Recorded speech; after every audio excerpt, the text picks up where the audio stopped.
নমস্কার বন্ধুরা, আশা করি আপনারা সকলেই ভালো আছেন। আপনারা দেখছেন এক্সআই ইউএসডি গোল্ড ভার্সেস ডলারের ট্রেডিং চার্ট। আজকে 22 তারিখ মঙ্গলবার। আজকে নিউজ টাইমটা নোট করলেন, সন্ধ্যে 6টায় এবং 7:30টায় মিডিয়াম ইম্প্যাক্ট নিউজ আছে। আর গতকালকে যে ক্যান্ডেলটা ক্রিয়েট হয়েছে, দেখুন একটা বুলিশ ক্যান্ডেল ক্রিয়েট হয়েছে।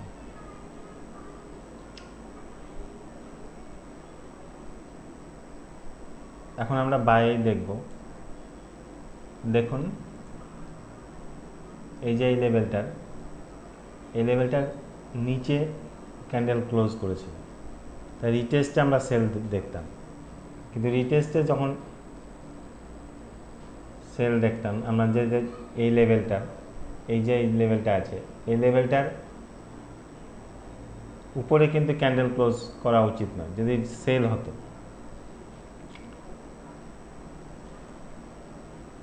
তাহলে উপরে ক্যান্ডেল ক্লোজ করা উচিত ছিল না, নিচেই ক্যান্ডেল ক্লোজ করতে, আবার রিটেস্ট করে আবার নিচে ক্যান্ডেল ক্লোজ করতো। যেহেতু এই লেভেলটার উপরে ক্যান্ডেল ক্লোজ করেছে, তো রিটেস্টে আমরা বাই দেখব।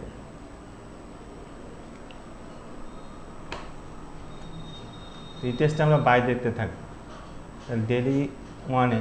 ডে ওয়ানে আমরা বাইরে আছি। আসা যাক H4-এ দেখুন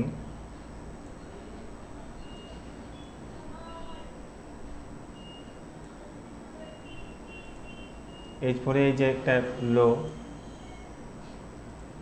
এই হাই, আবার এই লো, এই হাই,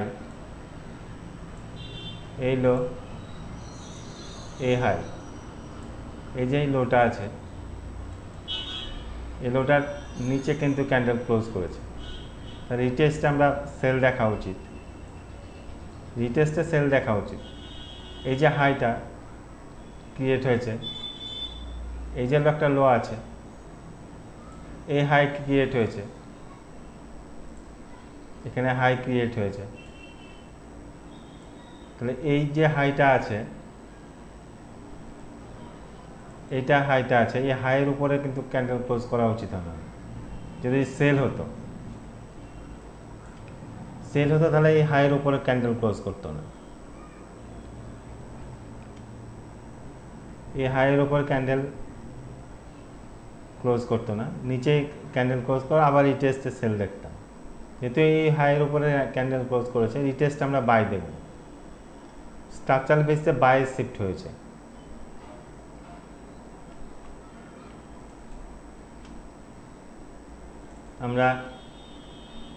আমি দেখিয়ে দিচ্ছি ভালোভাবে একবার। দেখুন এই যে একটা লো আছে, এই লো, এই হাই, আবার এই লো,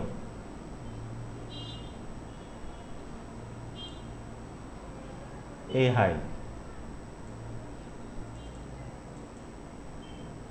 দেখুন এই হাইটার উপরে ক্যান্ডেল ক্লোজ করে দিয়েছে। তাই রিটেস্ট আমরা স্ট্রাকচারাল বেসে বাই শিফট হয়েছি। এই রিটেস্ট করতে আসবে যে বাই নিব, স্ট্রাকচারাল বেসে বাই শিফট হয়েছে। আসা যাক H1 ক্যান্ডেলে, H1-এর ক্যান্ডেলে কি দেখাচ্ছে দেখি আমরা একটু।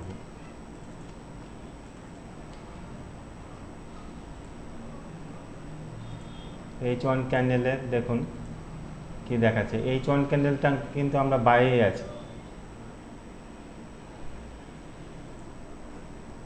এই লো আছে, এটাকে যদি হাই ধরি, আবার এই লো আছে, এই হাইটার উপরে কিন্তু ক্যান্ডেল ক্লোজ করেছে। দেখুন এই হাইয়ের উপরে ক্যান্ডেল ক্লোজ করেছে, তাই রিটেস্ট আমরা বাই দেখবো। এই রিটেস্ট করতে আসবে বাই দেখবো, রিটেস্ট করতে আসবে বাই দেখবো। স্ট্রাকচারাল বেসে আমরা বাই শিফট হয়েছি। H4-এ আমি আর একবার দেখিয়ে দিই। H4-এ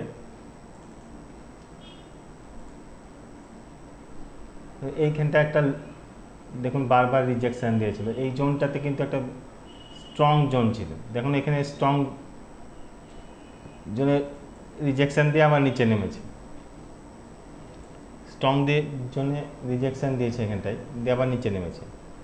এর উপরে ক্যান্ডেল ক্লোজ আশা করছি করবে, রিটেস্ট করতে এসে এবার রিটেস্ট করতে আসবে। রিটেস্টে এই লেভেলটা যেমন ইম্পর্টেন্ট লেভেল, এই লেভেলটা ইম্পর্টেন্ট লেভেল, এই লেভেলগুলোতে রিটেস্ট করতে এসে উপরে যাবে। এবার এই লেভেলটা একটা, এই লেভেলটা একটা ইম্পর্টেন্ট লেভেল, এই লেভেলগুলোতে রিটেস্ট করতে এসে উপরে যাবে। দেখুন এখানে কোনো 100% হয় না কোনো কিছু, এখানে একটা অনুমান করা যেতে পারে।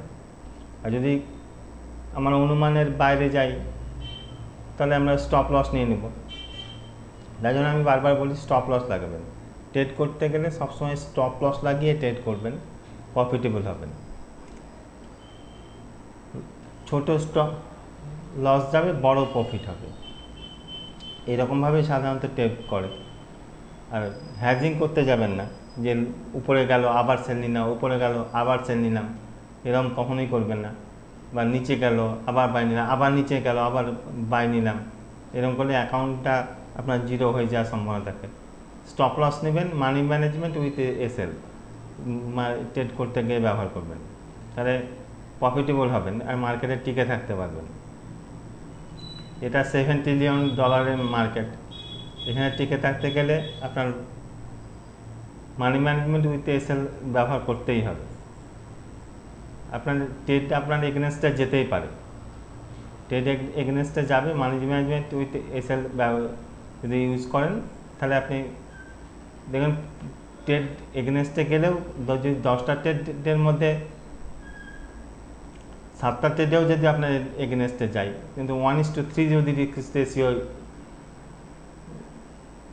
ব্যবহার করেন তাহলে দেখবেন যে আপনি প্রফিটেবল হয়েছে। তাই স্টপ লস লাগাবেন, সবসময় স্টপ লস লাগিয়ে ট্রেড করবেন। আজকে জোনগুলো দিয়ে দিচ্ছে, এই জোনগুলো নোট করে নেন, জোনগুলো থেকেই ট্রেড করবেন। দেখুন এখানে একটা M30 জোন ছিল, M30 জোনে টাচ করে উপর দিকে উঠছে, M30 জোনে টাচ করেই উপর দিকে উঠছে। এই জোনগুলোতে নোট করেন, জোনগুলোতে থেকেই ট্রেড করবেন। কালকে যে রেজিস্ট্যান্স জোনগুলো ছিল প্রত্যেকটা জোনেই কিন্তু প্রফিট দিয়েছে। রেজিস্ট্যান্স জোনগুলো যেগুলো ছিল, সাপোর্ট জোনগুলোতেও প্রফিট দিয়েছে, রেজিস্ট্যান্স জোনগুলোতেও প্রফিট দিয়েছে। তাই জোনে থেকে স্টপ লস লাগিয়ে ট্রেড করবেন। এই জোনগুলো নেট করলেন, এই জোনে থেকে সবসময় ট্রেড করবার চেষ্টা করবেন, জোনের বাইরে ফাঁকা জায়গাতে কখনোই ট্রেড করবেন না। আর স্টপ লস লাগাবেন, স্টপ লস লাগাবেন, স্টপ লস লাগিয়ে ট্রেড করবেন। আপনারা স্টপ লস লাগাচ্ছেন না দিয়ে অ্যাকাউন্টটা জিরো হয়ে যাচ্ছে। স্টপ লস লাগিয়ে মানি ম্যানেজমেন্টের সাথে ট্রেড করতে থাকবেন। ধন্যবাদ।